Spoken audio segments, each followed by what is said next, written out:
Hello, and welcome to the Mime Radio Show podcast. I'm Karen Hoyer. And I'm James Donlin. Season 3. So many great voices up to this point, and we're ready for another one today.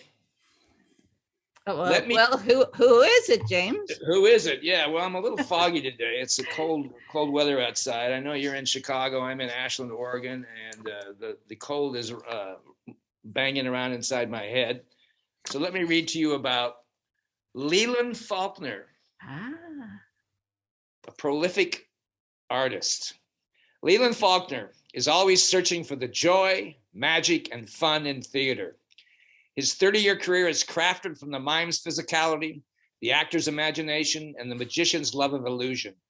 He has worked with storytellers, actors, opera singers, magicians, clowns, mimes, musicians, universities, and theater companies to develop a wide range of original productions, touring to international theater and circus festivals in Hong Kong, Russia, China, Canada, the US, and Japan.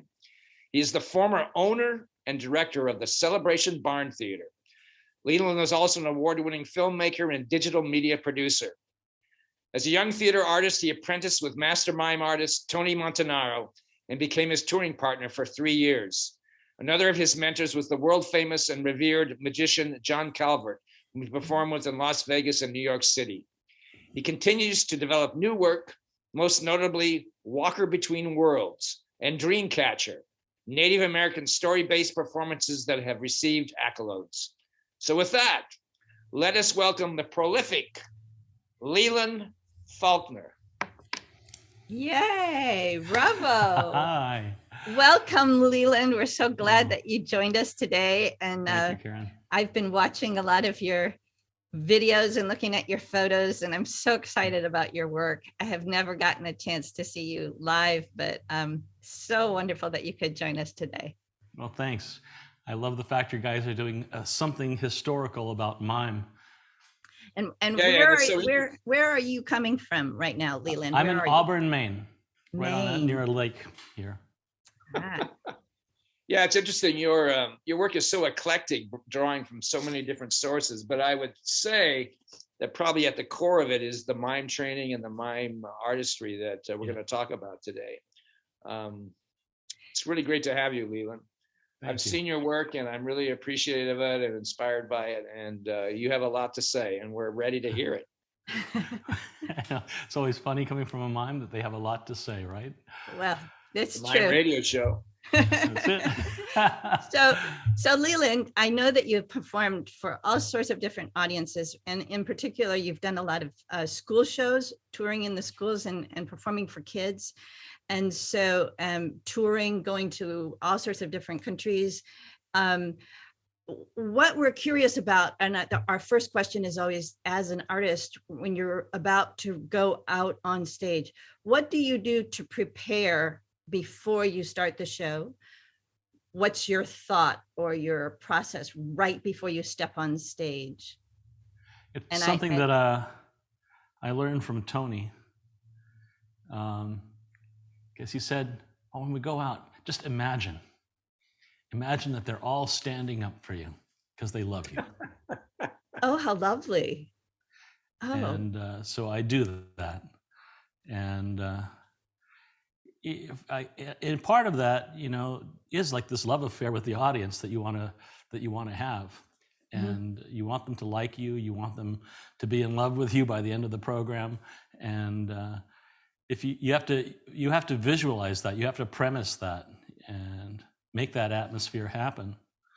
And if you don't do it internally, how are you going to make it physical? Mm-hmm. How do you is this the thought you have like within the first 10 seconds the last 10 seconds before you step on stage, or do you build up to this concept? Right there. You have a ritual that you do for however long before you prepare for or present your performance. Yeah, I think it'd be hard to sustain thinking of them standing up for you for an hour before you prepare. But but just before you go on, it's like this little snap of consciousness where you know that this whole byplay and this whole relationship is going to happen for the next 45 minutes to an hour, sometimes an hour and a half. and you want that premise. Now, So you start with the idea that the audience is your friends. They're your friends. That's right. Yeah, that's Right. beautiful. Not your adversary. You're not out there to kill them. I think you might have answered my question. So I was going to ask you, what does that body of humanity in front of you, whether they're young or old, represent to you? We mentioned friends. We mentioned people that you want to spend a quality time with. Do you have any particular philosophical thought about who that audience is, who they represent, and so forth? Well, they represent life itself. And I'll tell you what I mean by that. After working in film and television for many years, you create something in film and television and it's put on the shelf and it's like over there and there's no immediacy. And with a live audience, it's completely immediate. And it's like a living force. Mm-hmm. And it's a group force. It's like a community consciousness. And it's hard to explain, but there's something incredibly magical about that as compared to when you make a film or you do a video or you do something that's digitally interpreted. Mm-hmm. You can hear the breath. You can kind of sense the heartbeat of the crowd or the group. So tell us a little bit about how you got started, and was that what you were looking for? You were looking for that connection, that's what drew you in to do this type of performing? It's interesting. When I was 13, I knew I wanted to be an actor. Uh-huh. Right? And I think, first of all, I felt at home when I was, a shepherd in the Christmas play. And I still have that same feeling of being, I'm in the place where I belong. I'm home, My first memory of being in theater is holding the cape of one of the three kings in a church passion play, or doing the prodigal son and so forth. I once played Jesus. Yes, and it's so interesting because growing up in Africa, my mother was a very staunch Catholic, and there was no Catholic church, so we went to this the English version. That was the closest thing we could find, the Church of England, and they had this big cathedral, St. Peter's, there in Dar es Salaam, and they had built. Now, this is something incredible when you think about it. They had built this super modern piece of architecture in the 60s. And you can imagine, this is a church. Mm-hmm. It was all open lattice work. And there was no air conditioning, of course. And this is in equatorial Africa. And so it was all open fretwork, concrete, right? Open fretwork. And roof that went like this, about 4 stories high. And they had excavated a whole area when they were building the church. And in this area of excavation, they built a little theater. Wow. And all of the expats would put on plays there. They would do Annie, Get Your Gun, and stuff like that. And they were all Brits for the most part. And they would do musicals, and we would go see the musicals there, and I loved it. And being an altar boy at the time was also a nice introduction to being in front of the crowd. You had to wake them up with your little bell every once in a while. And I have some other wonderful memories about being an altar boy, but maybe that's for another time. So you're up by the bell into the air and all kinds of stuff. Your upbringing is so eclectic. I mean, your performance is so eclectic, and you draw from so many different areas. So I understand your childhood was spent in some very interesting places. Can you maybe talk about how the environments, like the one you just described, informed your formation as your development as an artist? Where you came from, what did you see? Because your work is very far-ranging in terms of where it draws from. Yeah, it sort of revolves around, I guess, finding your sense of identity. Mm-hmm. And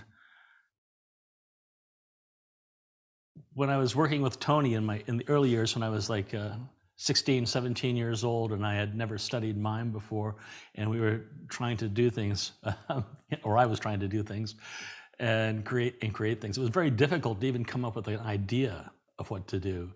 It was like a wasteland. What should I do? Everybody's going to do something on Tuesday, and I've got to. And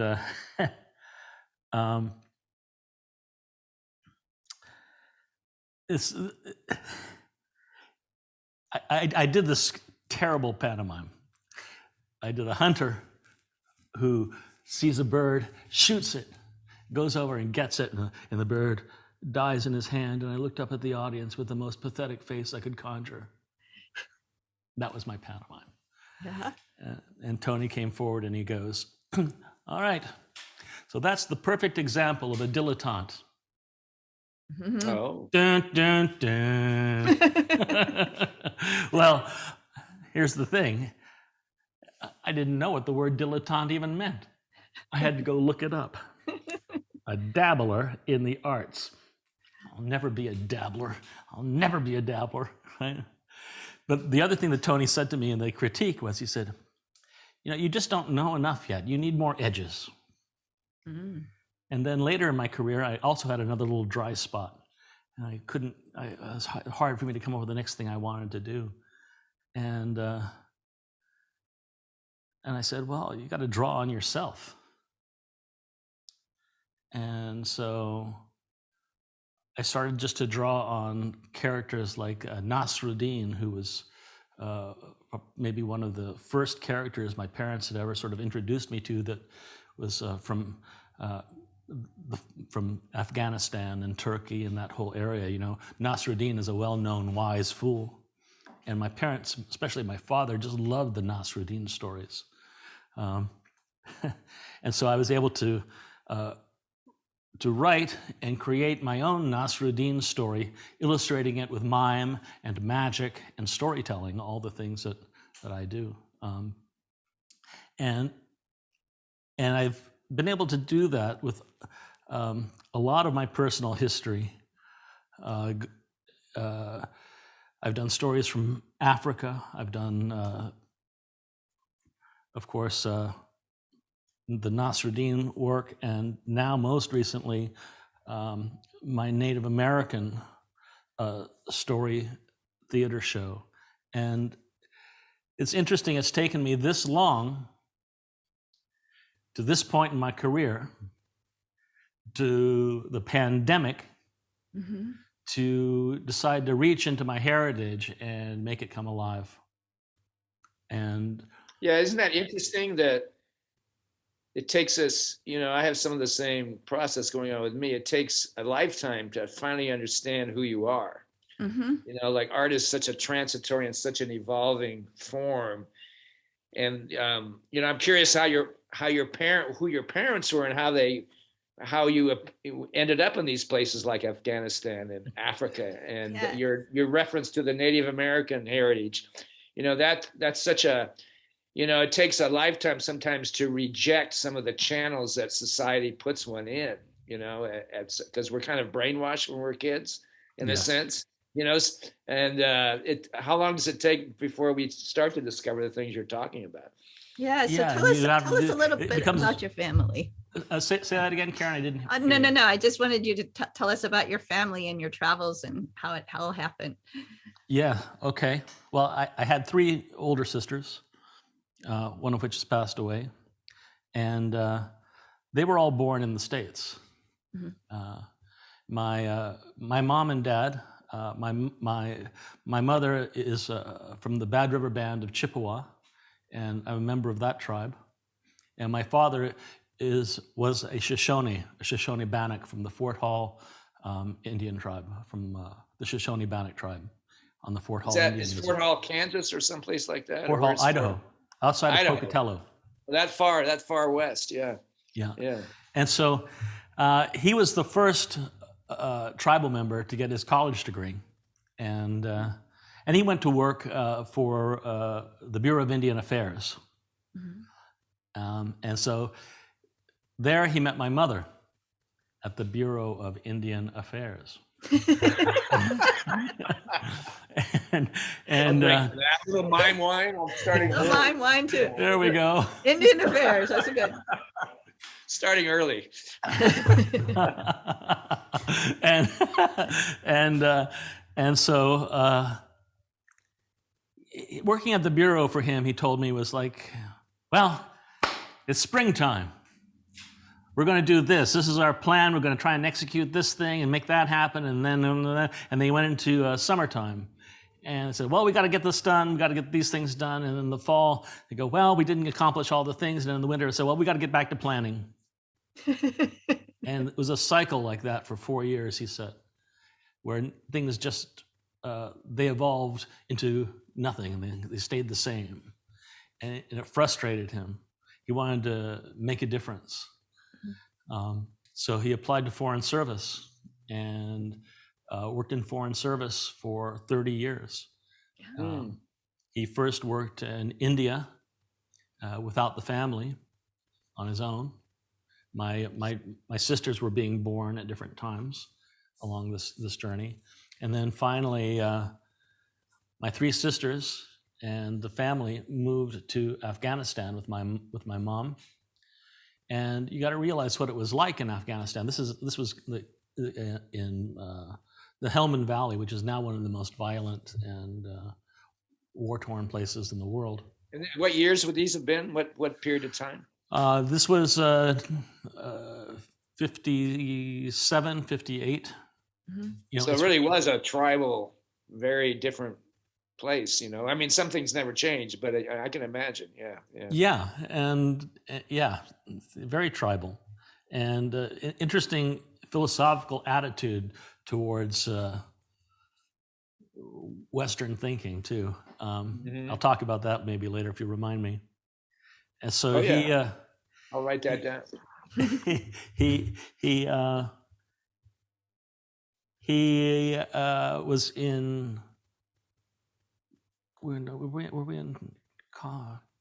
You were telling me about your family Kabul. moving to Afghanistan. Yeah, my father. I think we were living in Kabul. Okay. I think in Kabul. I can't remember exactly. I was just born. And we had a little enclave of Americans there. I think there were 2 other American families. Prior to that, there had been a big American construction company that had come in to create a dam, which is still there, still supplying power to Afghanistan.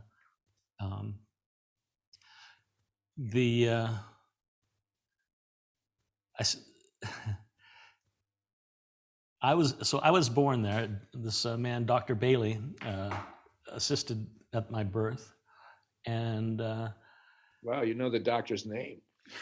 Yeah, I do. I was madly in love with his daughter when they came to visit when I was 13. That's why you remember. And her name was Sunshine. I mean, oh my God. And anyway, the here's a little side story. So my father told me that one night there came a banging on the door, and he went and answered it. And there was this very official guy in a uniform who had shown up from the dam project, an Afghan, and he said, "We need someone to come and help. And we've been told that you're the person to talk to because you understand English and you can help us." So I don't know anything about this. Just come. So he went, and there was some malfunction, and they've got this huge panel, right? And he sees this button that says reset, and he goes, everybody goes, whoa. Oh, and they gave him a badge. Engineer. Wow, that's simple. You're such a great storyteller, Leland. Yeah. And it's so cool, the idea that you draw on your family, your history, your heritage. I thought A Walker Between the Worlds was a beautiful piece. And it's interesting to me that you said that it was really the pandemic that sort of caused you to have the time to really dig deep and create that piece. That's really interesting to me. Yeah, it was an identity crisis, I guess. You know, my wife had a stroke 2.5 years ago, which completely upended my life, Oh my. and I became her primary caregiver, and it became very difficult to tour at all. So in one way, the pandemic was a gift because suddenly I was getting offers to give virtual performances and perform like for the Marsh Theater and also for schools and a variety of different things. Talk to us about the Celebration Barn Theater, because that seems to have been a very important part of your experience. And then what, it's such a name, it's such a place that is so important to so many people in the physical theater world. And you were integral to its identity at different points in time. I think I'm responsible for keeping it extant. I was like the bridge to where it is now. And maybe we should say before we go into it that the Celebration Barn is this wonderful space that has created these sort of intensive retreats for artists to go and learn from master teachers and to create work. And it has a very long history of these summertime retreats that many of the people in our audience will have studied there. Yeah.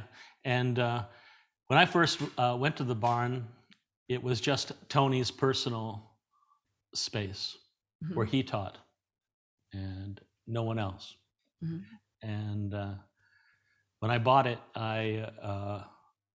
You literally bought it. You literally, signed the Yes, I bought it. Yep. Yeah. With a business partner, Carol Brett. Wow. And the corporation that the name that we bought it under was called Foolish Enterprises. And anyway, the roster, the international roster of master teachers happened because I wanted to give students, if they came and took every workshop through the summer, they would get a complete survey of the essential foundations required to create theater. They had studied voice as well as movement. They had studied commedia dell'arte. They had studied neutral mask. They would study Japanese Kyogen theater. They would get this incredible ground, this incredible base on which to build their theater with experiences that they probably wouldn't be able to get anywhere else, back to back like that. And so that was the vision, and it was really pretty powerful stuff. The workshop masters were just mind-boggling and amazing. And Barry Rolfe and Andrew Subaki, the Roy Hart Theater from France, just some astounding people were on the roster in those years. And it's interesting. I've talked to some other people about this on the Mime Radio Show and otherwise. Like I started around 1969, 1970, and at that time there was a mysterious division between East Coast and West Coast of the United States. A lot of artists in the West never associated with artists in the East, and vice versa. And the hip hop wars. We always heard about Celebration Barn, but it was just sort of a place.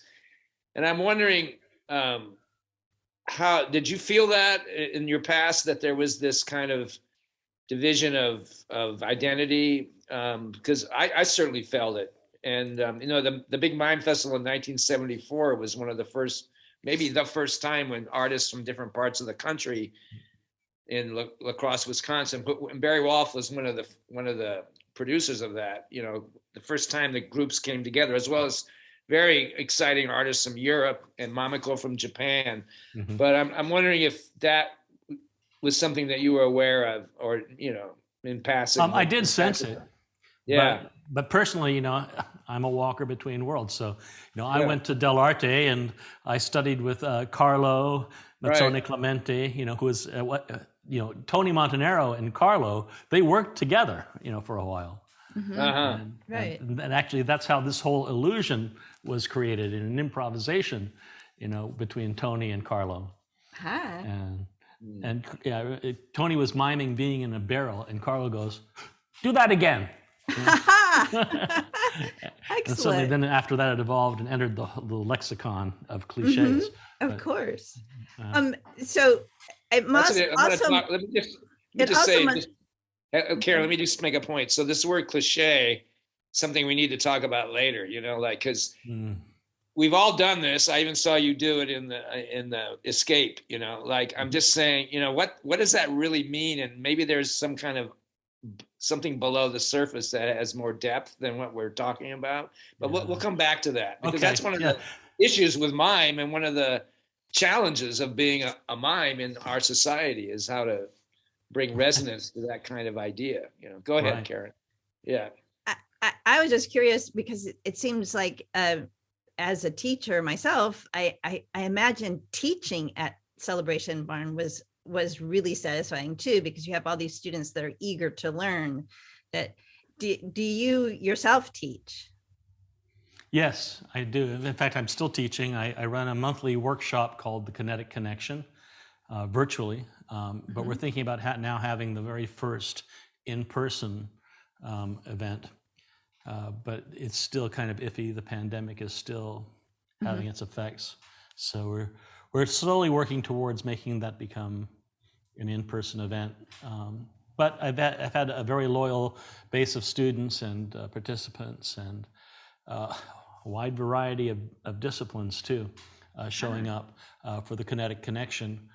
It is primarily, the Kinetic Connection, I teach essentially vocabulary, movement vocabulary, everything from Decru to the pantomime, illusions to Delsarte.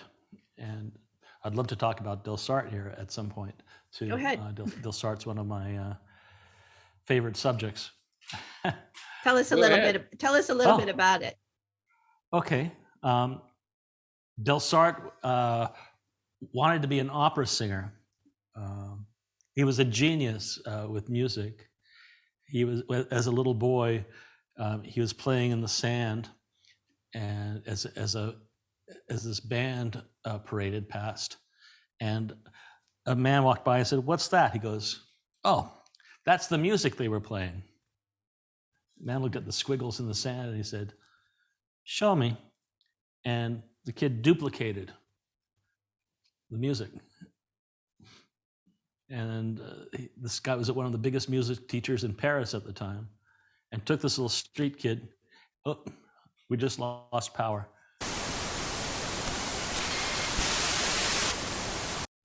Ah! Whoa! Oh. What happened? Windstorm, I think. Oh, did the power go out? We had a problem with the natural catastrophe. And we're back. The windstorm. Leland, are you all right? Good Lord. Oh gosh, I need a little. Need a little. Oh. Better now. Yeah. All right, we're good. Sorry, ladies and gentlemen. That was a natural catastrophe. More wind! More wind! Nice. There was an actual windstorm. Nice. Oh, so what? Delsarte. I don't think Delsarte could have done that, right? No. So we were talking about Delsarte. No. Tell us some more about what Delsarte is and what that technique is, and why you like to teach it so much. Right. Well, Delsarte was a genius from a young age with music. He wanted to be an opera singer, and he went to, and any of us who have studied theater or art can all relate to this. He went to one school and they said, "Well, this is how you do it." Mm. And it didn't work for him. So he went to a different school. They said, "No, this is how you sing." And it didn't work for him. He went to the Beaux-Arts school and they said, "This is how you do it." And eventually his voice was ruined. And so his dream of having a career as a singer, gone, vapored.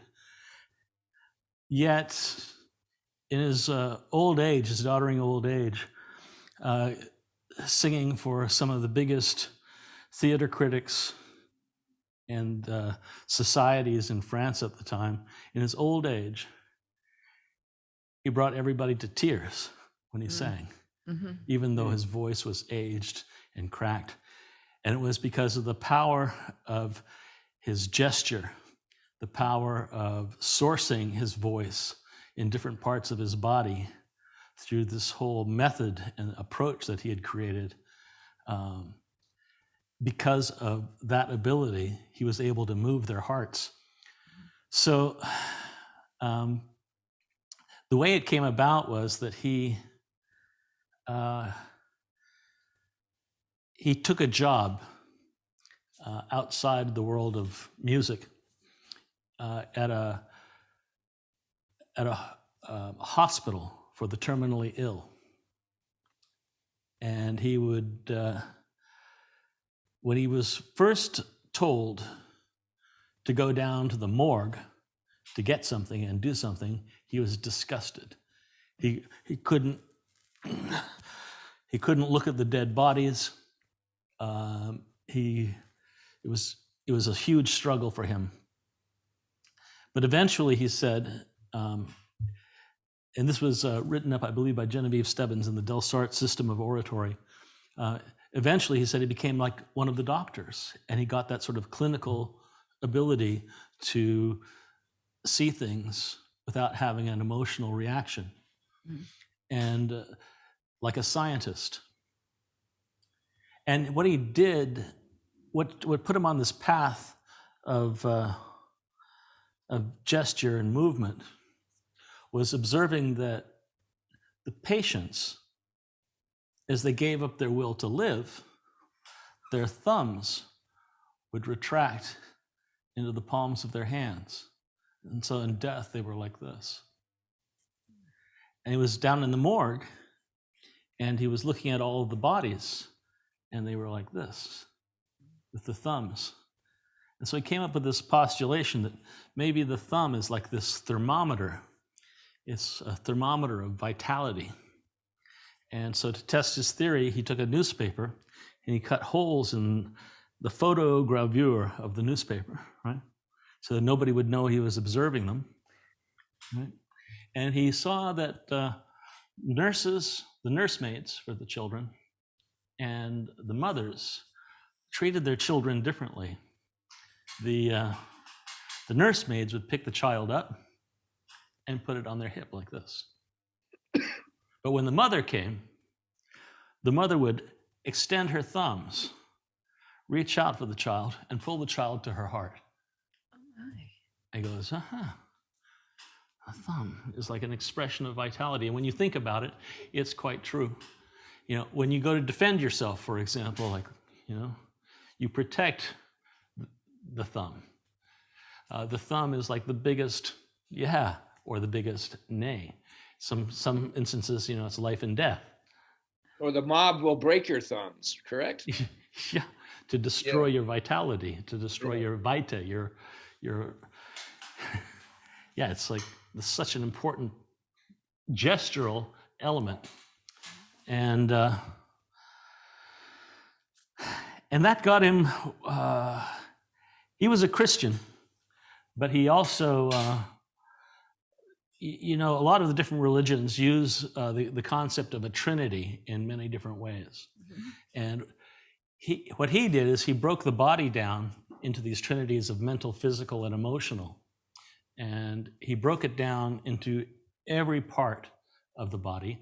And he also had this concept that things were either exocentric, going out, or concentric, going in. His work, you know, years later influenced, for example, modern dance. Ted Shawn wrote a book, Every Little Movement, based on Delsarte. And Delsarte's work was incredibly influential. So these ideas inform your work. Is that how does it fit into your concept and your method, shall we say? Well, in terms of authenticity, because of the the way he developed these laws and these concepts, I mean, forms are there to create a foundation. Of course, you get variations on your forms. It's like an improviser who's given you have to improvise, but you have to improvise within this parameter, within this box. What he was looking for were universal laws. And it's not the kind of thing you go out on stage and say, "Oh, now I'm going to extend my thumb," because it'd be antithetical to the creative process. And yeah, some people have said that they'll start somewhat rigid, and these laws are kind of, I don't want to say fascist, but they're black and white. Do you feel that way, or do you take absolutely not? Yeah, they're anything so but. How do you feel about it? I feel like if you don't employ the laws, you look like a phony. So you do use the laws, but how do you adapt them to your own personal, observation and your own personal feelings? Well, there's so many of them because the science that he developed was so complex and detailed. Things like the ninefold chord and the law of correspondence and all these things and how you apply them and how you use them are very important. Like if you're stuck, what should this character do at this moment? What is this next gesture? Mm-hmm. Well, sometimes, like especially with opera singers, they don't even know what to do with their hands. Mm-hmm. When they're singing, they're used to doing park and bark. And they're using their instrument. But they don't know how to use their body as well. So you would say, we know that there are laws or are concepts or techniques or methods that mimes and physical theater artists, dancers, whoever does the physical arts employs. So you would say that this is one entrance into that world of absolutely. It parallels cause and effect of scientific. It is very scientific of how this makes this happen, and this happens because of this, right? Yes. There's this is foundational work we're talking about. Yeah. This is like vocabulary. This is like the lexicon you have to have in order that opens up the floodgates to all kinds of other things. Once you understand the concepts, once you have imbibed the methodology and the thinking, you suddenly start finding its application everywhere. You see it in life all around you. Then you start, now you can start building a bank account of character types and things because you know where they're coming from and physically coming from. How would you? We're speking about foundations, and so how would you define what you do?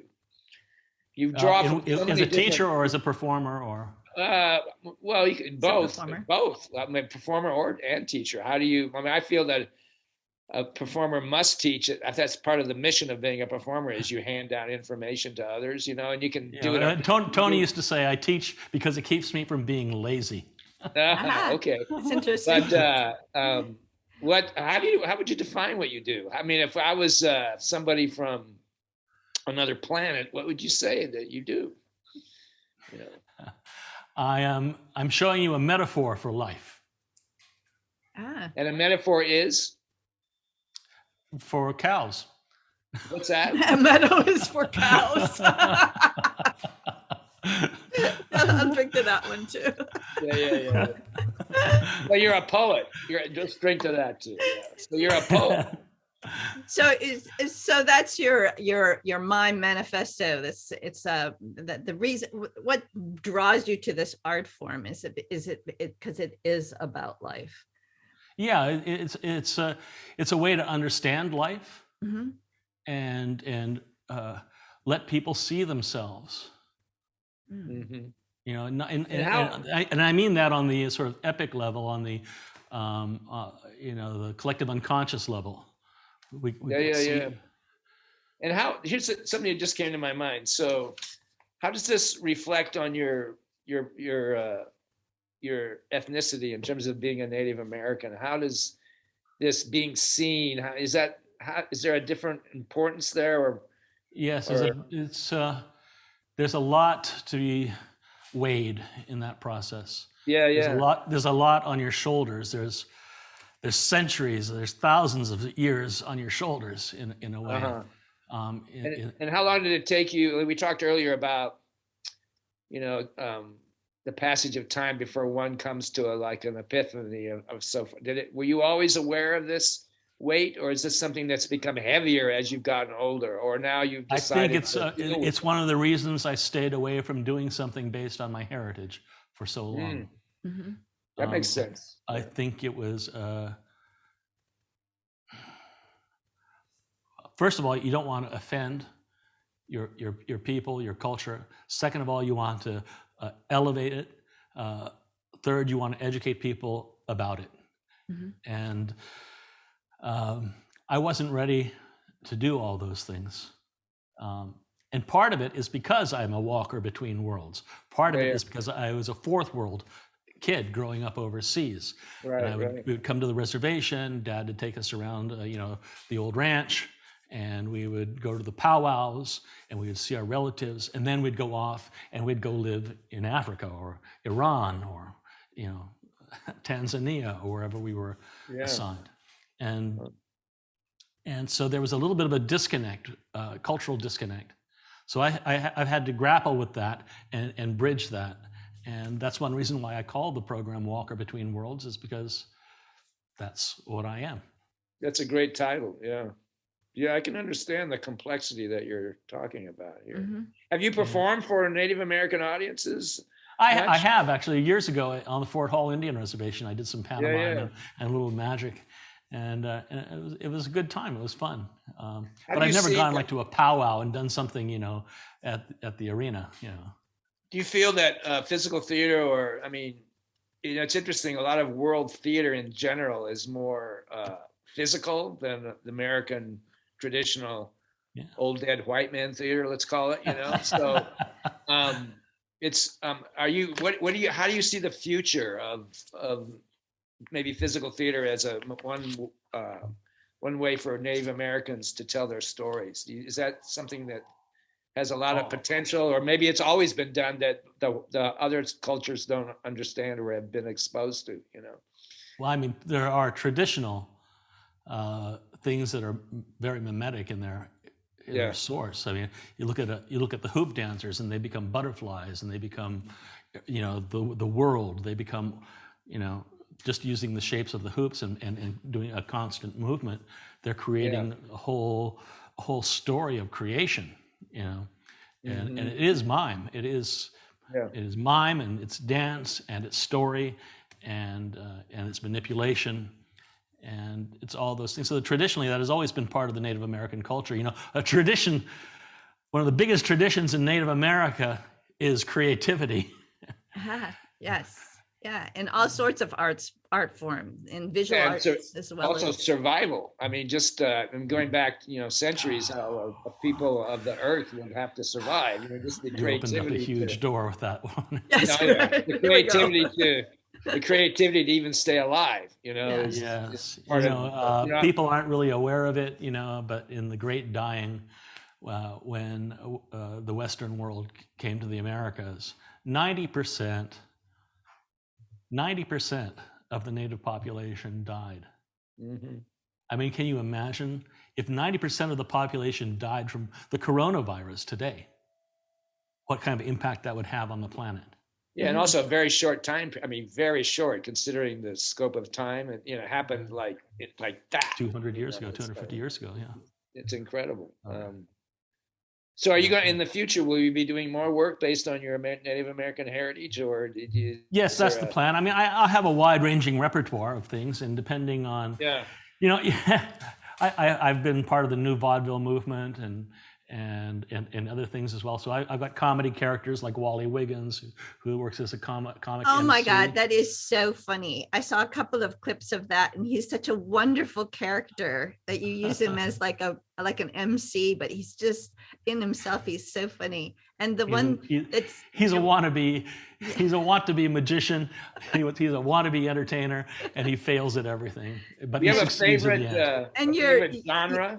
A favorite, you've worked with storytelling and mime, and you put these in, and so is there a almost stand-up comedy in some ways, and illusion and magic? Do you have a kind of a persuasion toward one that you like more over the other, or one that you use more than the other of all these moving parts?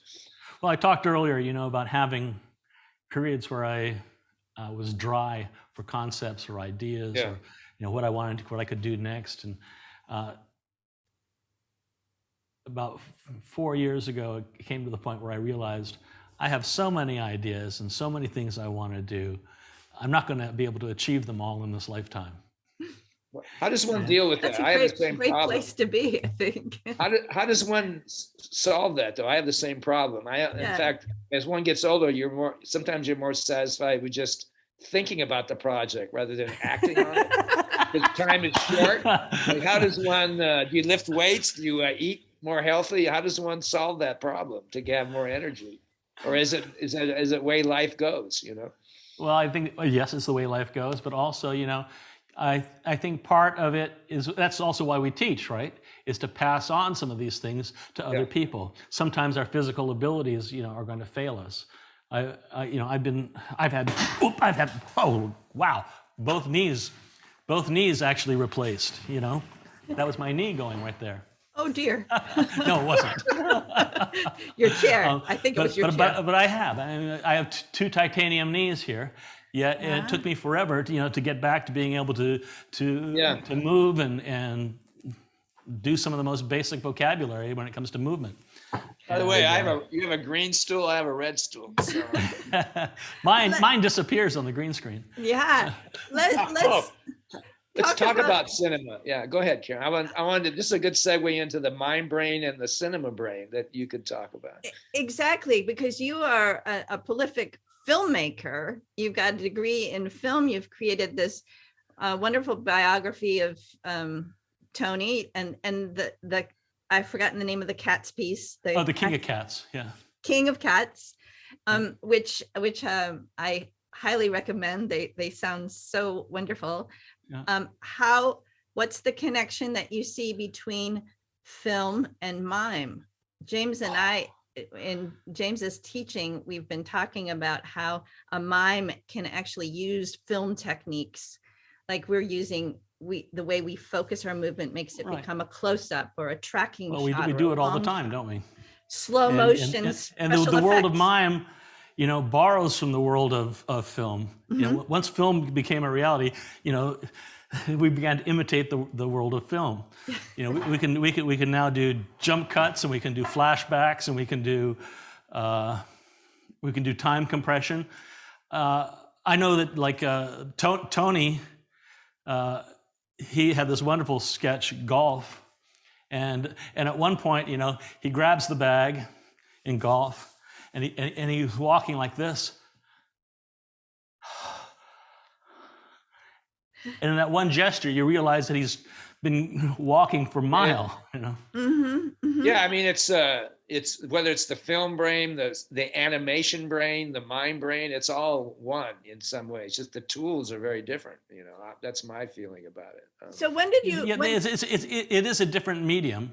Mm-hmm. Yeah, but that means it's the tools. Yeah, the medium's different, but the concepts are really similar. Yeah, I mean, the Delsart laws still work the same, right? The Delsart laws work the same,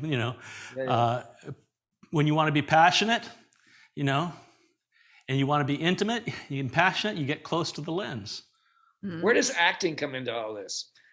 My feeling is that if a mime or clown is not a good actor, you're not going to be a good mime or clown. What's your feeling? Well, yeah, I mean, that's the whole thing. People move, and they're vacuous with their movement.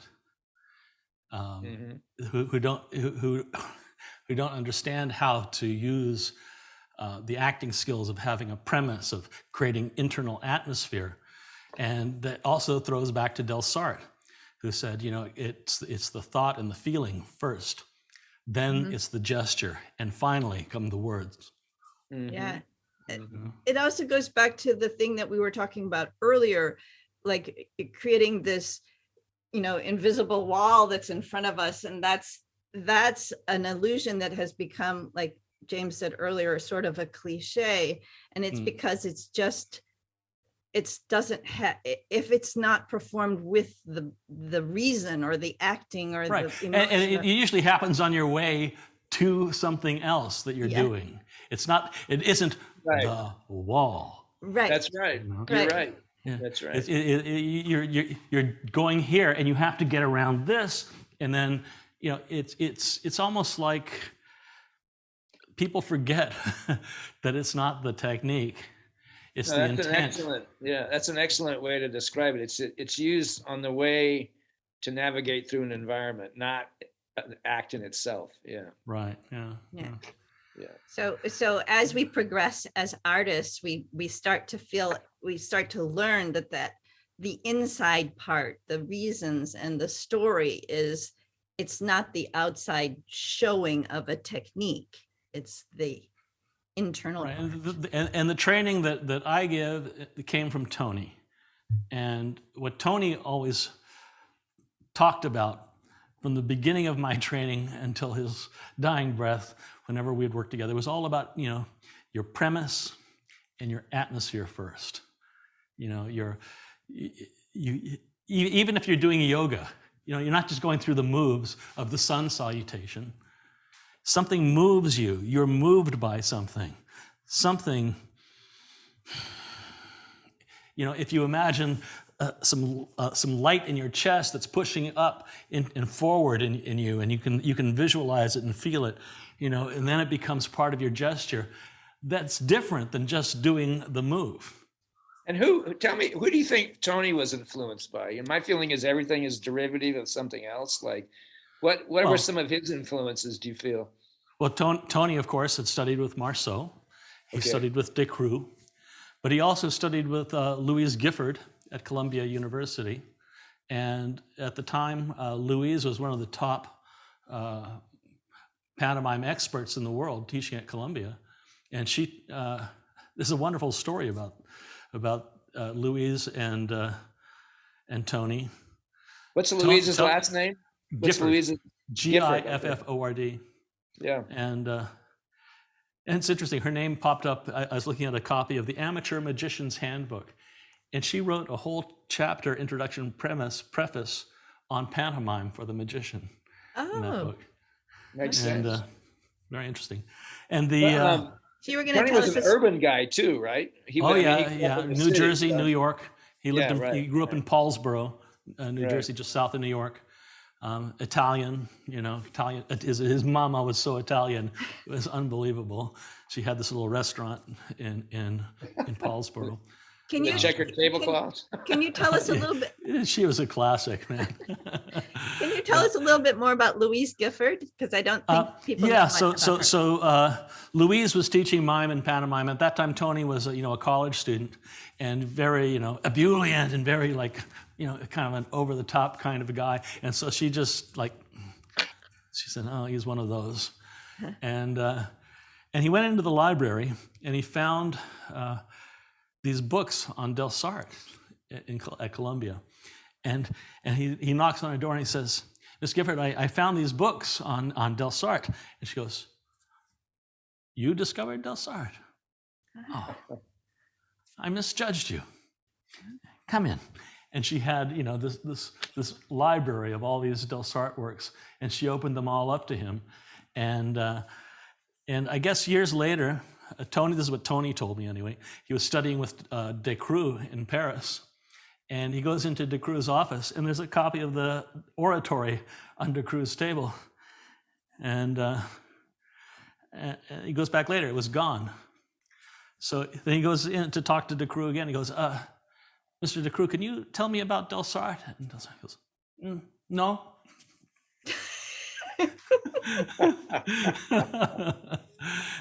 But there are so many, if you look at Descroux' vocabulary and you look at the vocabulary of Delsarte, they're like very, very parallel sorts of approaches to movement. Sure. And yet I think people are probably more familiar with Descroux than Delsarte. I'm sure. Well, different time, different historical time. Right. Yeah, completely different historical time. And that's one of the problems with Delsarte, is that it was, it's couched in this 18th century language. So it's very hard to plow through it and find what the meaning is. And when you do, it's like really enlightening. For example, there's Genevieve Stebbins, she talks about the cube. And I was going to talk about this earlier. It's like when a character doesn't know what gesture to make, the cube is one way to solve that issue. What is that? So if you imagine a cube in front of you, Uh-huh. right? Got this cube, and so here you reject it, right? Here you support it. Here you contain it. Here you bless it or suppress it, and here you contain it. You hold it, right? Ah, So you just envision a cube, and you know what the next gesture should be. And then, of course, you have to imbue it with your atmosphere, your character, your premise, and all those things. So Leland, you've toured many different places. Do you have any disaster stories that from your touring experience? Some interesting event that happened to you, among others, that you can share. Well, I got time. I got lots of those, but which one should I draw upon? I think my favorite, one of my favorite ones early on at Mime Walk in Kansas City. Branch Worsham and Michael Troutman. Mike's a wonderful clown and a mime, and Branch is a mime. He lives in Europe, but we all started out with a little theater company in Kansas City. After I'd been studying with Tony, I was going to the University of Missouri in Kansas City in the theater department there, and I saw a little thing in the paper, mime studio starting, show up on this time, in one of the rags. And I go, and there's like 3 other people, and it was like this guy Steve and Branch and Mike, and I'd never seen these guys before. And so we all worked together for years at Mime Walk, and it went on for many, many years, that company, even after I had left. One day we were doing an April Fool's show, and we had devised this clown sketch. It was a fire-eating sketch.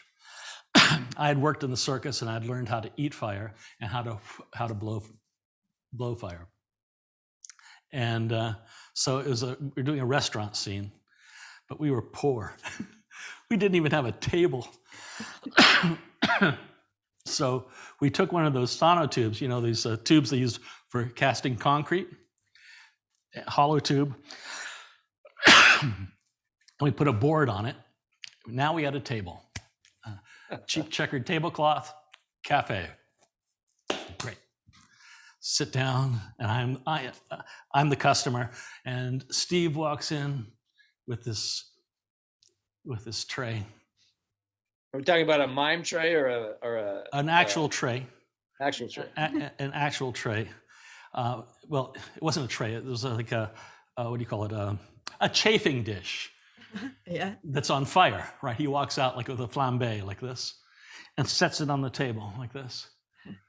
But when he does, it unbalances the table, and there is a glass full of lighter fluid like this, and it tips over, and the whole table goes, and I've got a tower of flame now, higher than my head. And the audience applauded. They thought it was part of the act, right? They don't know. They have no clue. They don't know. Oh my gosh. And plus I can't believe I'm saying this now, but we were very sang-froid about the whole thing. Right? It was like, we didn't, we're not going to change character. and I look up at Steve, and this flame's going here, and I see his hand is on fire, and he looks at his hand. He has white gloves on.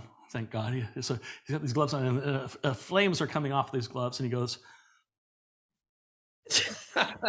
and he exits. And I'm left here with a table. I don't know what the hell to do. I pick the tabletop up, and I walk off stage and set it down. And it's off stage. I put it on this metal cart, and my friend Mike's back there. I go, put it out. Because I realize I must finish the sketch. What? Anyway, I go back out. Steve comes out, the waiter. To this day, I have no idea what we were doing out there. It was just a single downlight, and I have no idea what we were doing to this day. I can't remember. But we were doing something, having some kind of interaction. And I see Troutman off stage, and he's looking in horror, right, at this flame, and he grabs this jacket, and he tries to put out the flame of the jacket, but it's a nylon jacket. It gets covered with the lighter fluid too, and it's on fire. And so I'm catching this out of the corner of my eye, and finally I see, he's got a fire extinguisher. He puts it out, and I look off stage with a little smile, you know, and I'll never forget the look he gave me. He goes, and he takes the fire extinguisher and he shoots it from off stage left, and this cloud comes and covers us. And we're in this downlight, it just covers us. And then it goes into the audience, and the audience is all going, we open the doors to this little studio theater. Everybody traipses out. Everybody's outside now. And then we come out, and they give us a round of applause as we walk out. And that was our April Fool's show. So. Oh, Leland, I don't think anybody's disaster story can top that one. That's great. Moving ahead, now let's talk about those titanium knees. Like, how does one, as an aging physical theater artist, cope with that? How does one evolve into the present, given the long years of wear and tear on the body? Like, yeah, well, we're all, and a lot of that. Yeah, how do you adapt? What happens there? Well, look what I'm doing. Walker Between Worlds. That's an adaptation. I'm still using the physical techniques, but I'm backing it up with storytelling and also there'll be some more media and some shadow play eventually in that program. And you know, I intend to keep going on as long as I can crawl. As long as I can still create something, because if you're an artist, you have to. Creating is what keeps you sane, especially in this insanity that we're surrounded with. Sane and healthy. It keeps you healthy too. Yeah. I mean, I don't know if I could have handled, you know, my wife's stroke, plus the pandemic, plus all of these things without the creating occurring. It's the only thing really that's kept me positive, moving forward and feeling like there's the next moment. And so there'll always, I used to think, well, if I was blind, would I still be able to do mime? And then one day I did a mime workshop for blind students. And here they are, you know, doing isolations and learning how to move their bodies, and they're blind, but they had more consciousness than most of my sighted students about where their body was in space.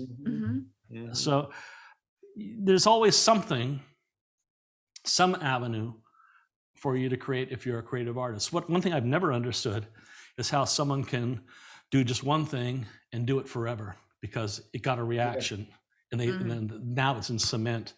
You know, and then the next thing, now that's in cement. Yeah, the saying, you know, the only thing that remains the same is change. You know, everything changes, so we have to respond to that. You know, and we have to constantly reinvent ourselves in the theater. I mean, that's the actor's thing, right? We have to be willing to become other people, other things, constantly. Well, and that's one of the reasons why I was just so fascinated with your work, because you have so many variations in the types of technique, and I specifically want to mention your shadowgraph program, which is fascinating to me. Your ability to create those beautiful shadows so quickly and so precisely.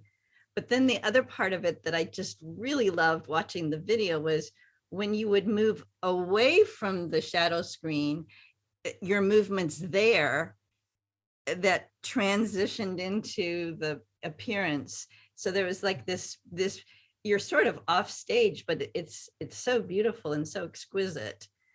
Would you say, Leland, that the training for the hand movements is using the mime techniques as the core? Are there special movements that you need to do to articulate the hand images? Of course, it's mime. Yeah. It is, you know, if you're doing like a deer, you know, the deer looks back, the eye moves. You know? Yeah. How long does it take for one that's beautiful. to how long does it take for one to master one of these shadow forms? I'm still creating them. Yeah. So I'm making new ones as we speak. Do you sit in front of a light with a wall or behind? And yes, I how do you do. explore? Um, What a great exercise for people with arthritis, I would think, or people with joints that are getting stiff. It seems like absolutely. this would be a whole new genre A whole new thing. exercise This is for baby boomers. Yeah. Oh, lovely. Wow. Yeah. Fantastic. Oh my gosh. And you're look at that. you're still developing the images. I take it, correct? absolutely. Here's some Native American images for you. Fantastic. Oh my gosh. Fantastic. There's always something fresh that you can create. I mean, Palabolis did it with a whole ensemble. I did it with a whole ensemble. I created a whole piece with ensemble called Shadow Play with my friend David Leong. It's part of a university residency over a period of a year with 10 students. And it was an all shadow-based journey.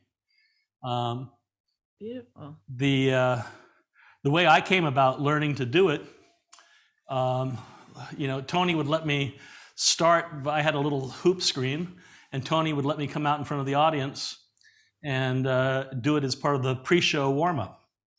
And so I wasn't very good when I first started. And I would add like one little piece here, one little bit there. So it grew very organically. And so then eventually I came up with sort of like I would compare it to a kata, like a martial arts kata, where I can go from form to form to form to form. Yeah. But I also inform the movement, like I was saying with the premise and atmosphere. So I'm making all the sounds for the animals, for example. I become them, they become me. It's more like shadow catching, catching it and becoming it, trying to be a shapeshifter and becoming the creature and the animal. So it's in your body as well. If you're a swan, there's certain things that. How do you feel about beautiful. legacy? That is Leland? beautiful. What about legacy? We're talking about the mature artist and these forms. Do you have any sense about your legacy or what that means, or is it important, not important? What do you think about that? Well, my personal legacy, I don't. It's tiny, compared to the legacy of like Tony and the amount of people that he touched and the careers that he transformed. Well, I'm not so sure about that. I think most artists have a legacy, but I'm just saying, is that something that you want to promote, or that's something that happens naturally? What's your philosophy on this sense of? Well, I'm not seeking it, if that's what you mean. No, I'm not seeking it, but I'd like to inform people as much as possible about the things that I've discovered and the things that I know. Yeah. And I want to pass that on. And that's one reason why I do teach. Also, the other wonderful thing, teaching is a very special thing. It can either create someone or it can destroy someone. True. I always think back to my high school days. I was sick for a week, and I would go, and I was always struggling with algebra anyway. But that week of being sick, and when I came back and I tried to catch up with the homework and all that, it was impossible for me. And I got a D. And so my father enrolled me in algebra summer school at the university. So I had to make up for my poor grades that summer, which was horrible. But I went into the algebra class, and there was the teacher, and then there was the teaching assistant. And so the teaching assistant was learning how to teach, and so he gave us this equation that we had to solve, and he showed us how to solve it. Okay, and we were supposed to come back the next day and show that we could do it. So I went home and I looked at this thing and I went,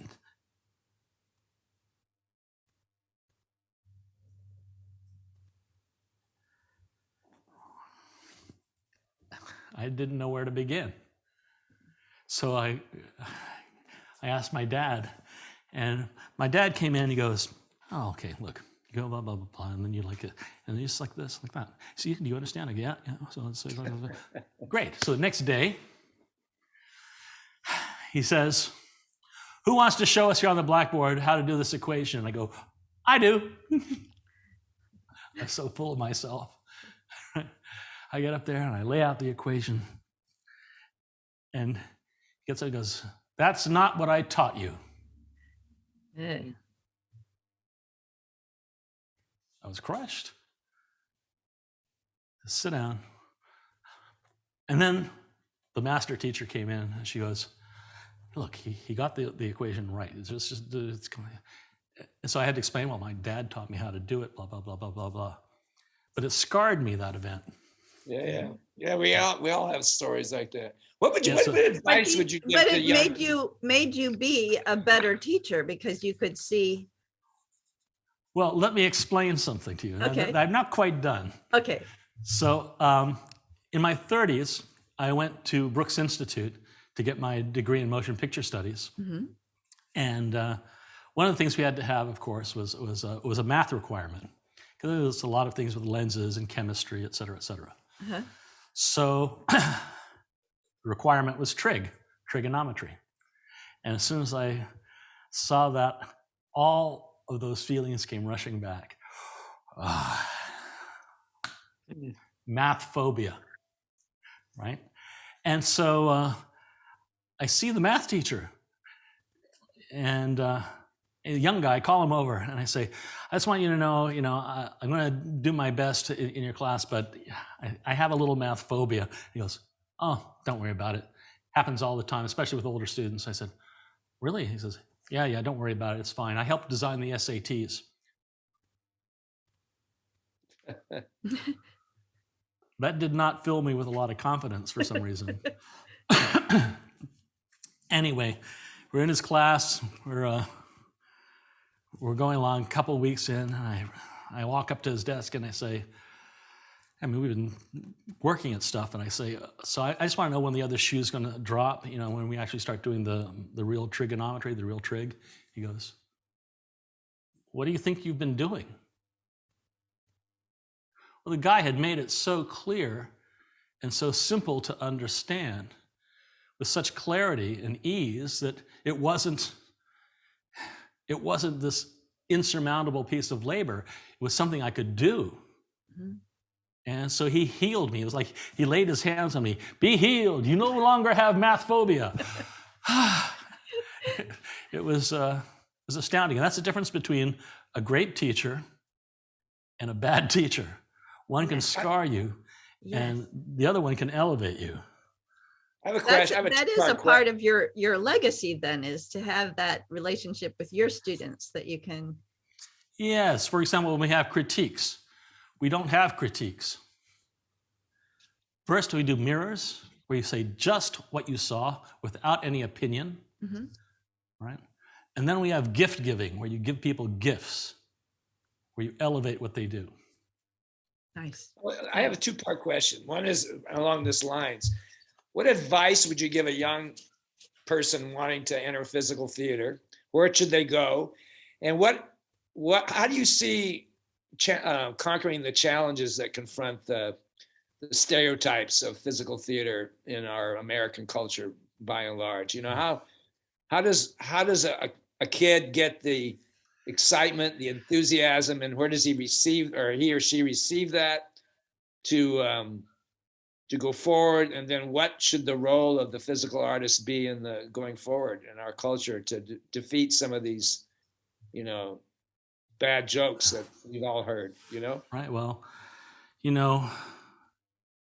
there were a lot more opportunities prior to the pandemic.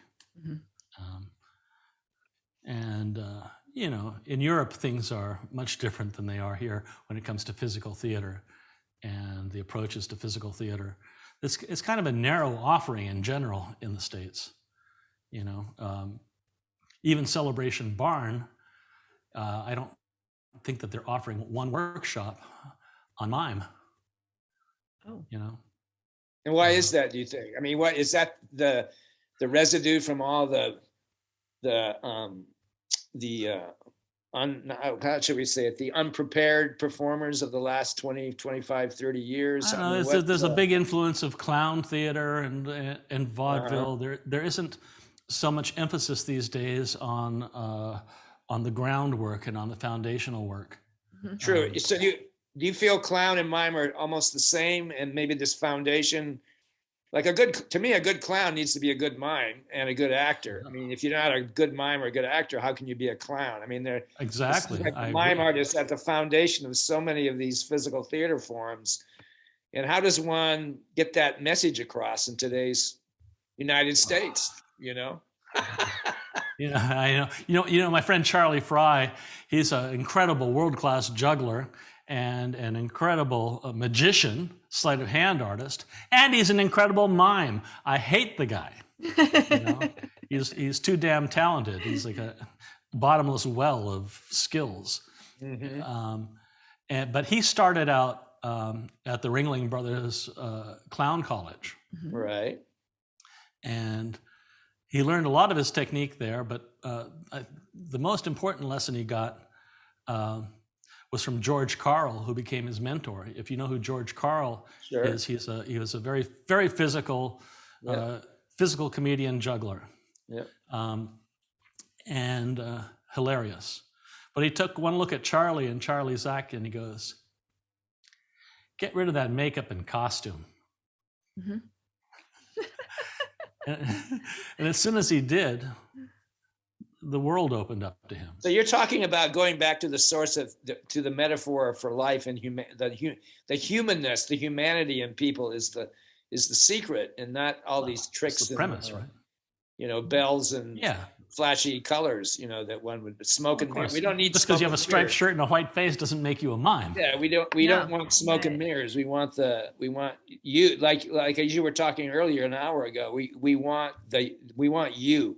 We want what stories you can tell from your past or from your experience, and Well, you hit the nail on the head. Yeah.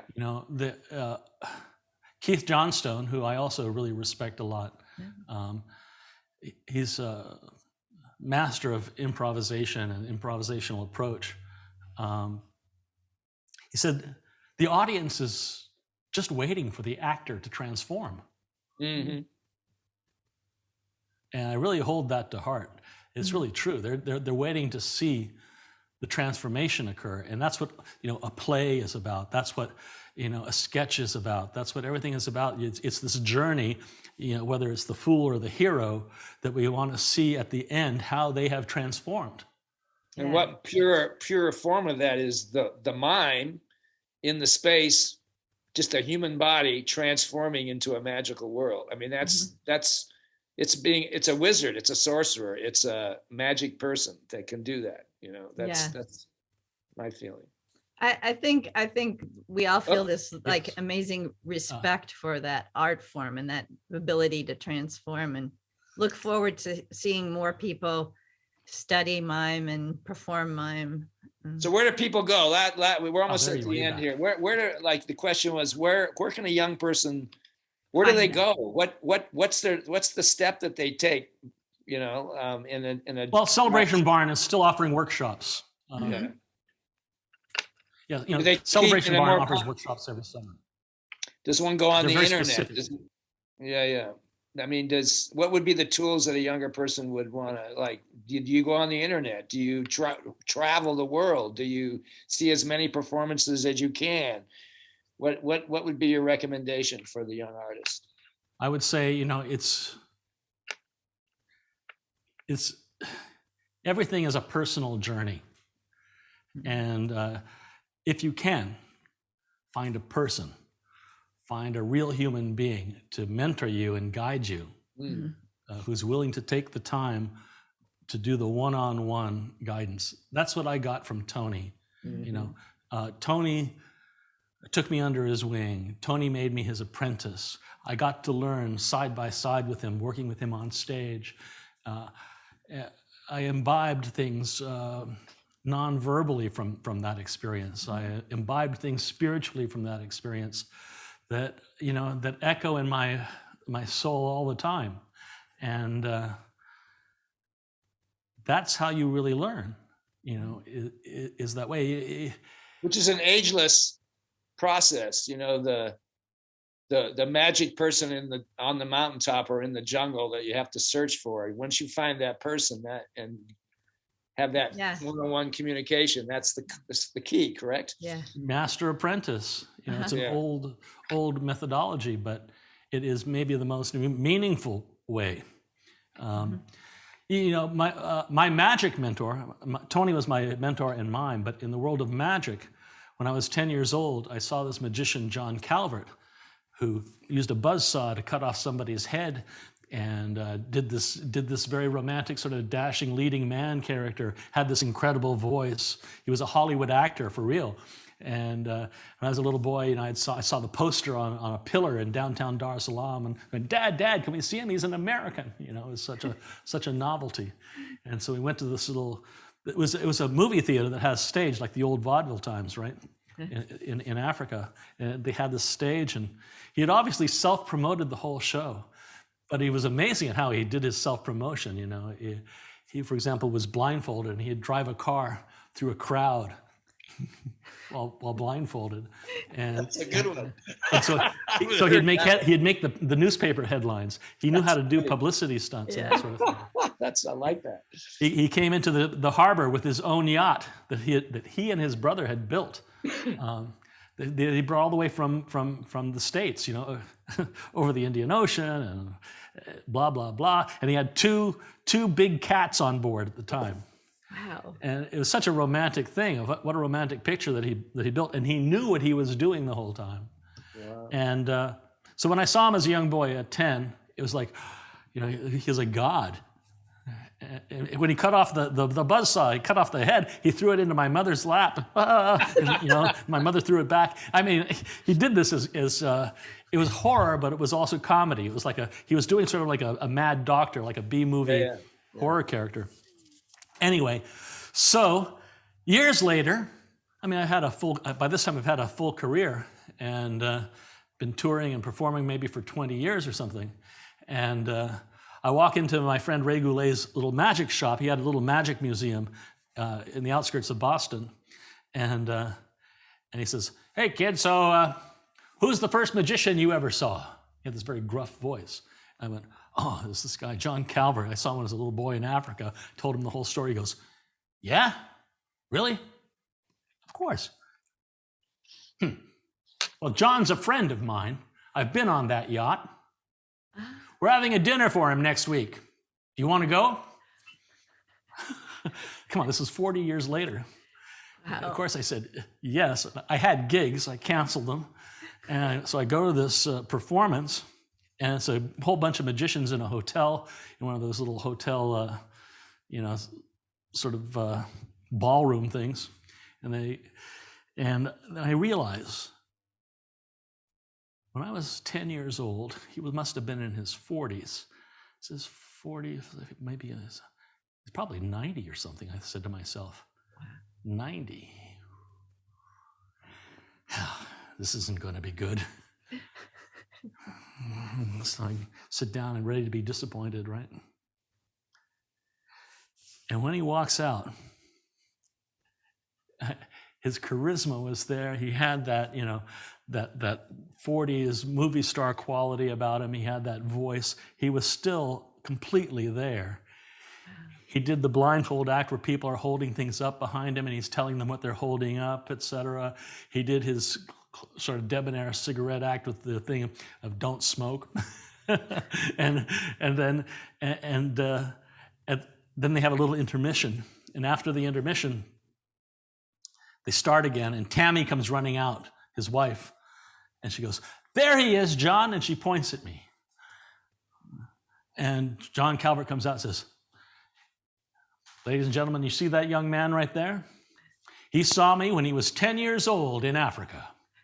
You see, all those stories are true."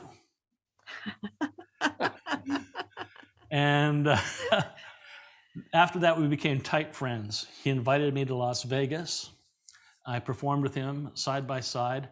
because I told him, that one of the most indelible memories of my childhood was his buzzsaw act. He invited me to assist him in the buzzsaw act as one of the nurses, right? And so I did, and performed with him in some other venues.